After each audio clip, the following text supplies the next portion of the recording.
കച്ചത്തീവിൽ പ്രതിസന്ധിയിലായി തമിഴ്നാട്ടിലെ ഇന്ത്യ മുന്നണി. കോൺഗ്രസ് തമിഴ്നാടിനെ വഞ്ചിക്കുകയായിരുന്നു എന്ന പ്രചാരണവുമായി സഖ്യകക്ഷി ADMK രംഗത്തെത്തി. വിഷയത്തിൽ കോൺഗ്രസ് മറുപടി പറയണമെന്ന് BJP ആവശ്യപ്പെട്ടു.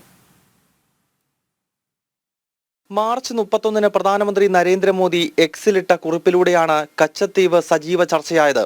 കച്ചത്തീവിനെ കോൺഗ്രസ് നിസ്സാരമായി ശ്രീലങ്കയ്ക്ക് വിട്ടു നൽകിയെന്നും ആ പാർട്ടിയെ ഒരിക്കലും വിശ്വസിക്കാൻ കൊള്ളില്ലെന്നുമായിരുന്നു പ്രധാനമന്ത്രിയുടെ പരാമർശം.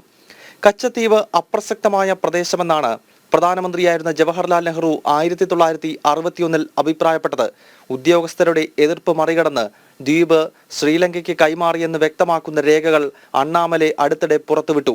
1974 കച്ചത്തീവിന് മേൽ ശ്രീലങ്കയുടെ അവകാശം അംഗീകരിക്കാൻ പോകുന്നതായി തമിഴ്നാട് മുഖ്യമന്ത്രിയായിരുന്ന M കരുണാനിധിയെ വിദേശകാര്യ സെക്രട്ടറി അറിയിച്ചെന്ന റിപ്പോർട്ടും BJP ആയുധമാക്കിയതോടെയാണ് DMKയും കോൺഗ്രസും പ്രതിരോധത്തിലായിരിക്കുന്നത്. പാക് കടലിടുക്കിൽ രാമേശ്വരത്ത് നിന്നും 14 നോട്ടിക്കൽ മൈൽ അകലെ 285 ഏക്കറിലുള്ള ആൾതാമസമില്ലാത്ത ദ്വീപാണ് കച്ചത്തീവ്. രാമനാഥപുരം രാജകുടുംബത്തിന്റെ നിയന്ത്രണത്തിലായിരുന്ന ദ്വീപ് സ്വാതന്ത്ര്യത്തിന് ശേഷം മദ്രാസ് സംസ്ഥാനത്തിന്റെ ഭാഗമായി.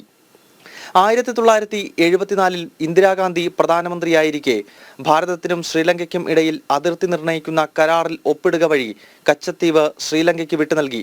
സമുദ്രാതിർത്തി ലംഘിച്ചുവെന്ന കാരണം പറഞ്ഞ് തമിഴ്നാട്ടിൽ നിന്നുള്ള മത്സ്യത്തൊഴിലാളികളെ ശ്രീലങ്കൻ നാവികസേന അറസ്റ്റ് ചെയ്യുന്നത് ഇപ്പോൾ പതിവാണ്.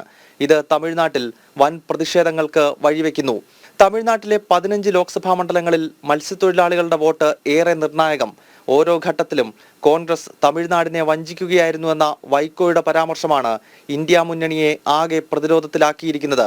തീവ്ര തമിഴ് വികാരം ആളിക്കത്തിക്കുന്ന വൈക്കോയുടെ MDMK ഇക്കുറി ഇന്ത്യ മുന്നണിയുടെ ഭാഗമായാണ് തമിഴ്നാട്ടിൽ മത്സരിക്കുന്നത്.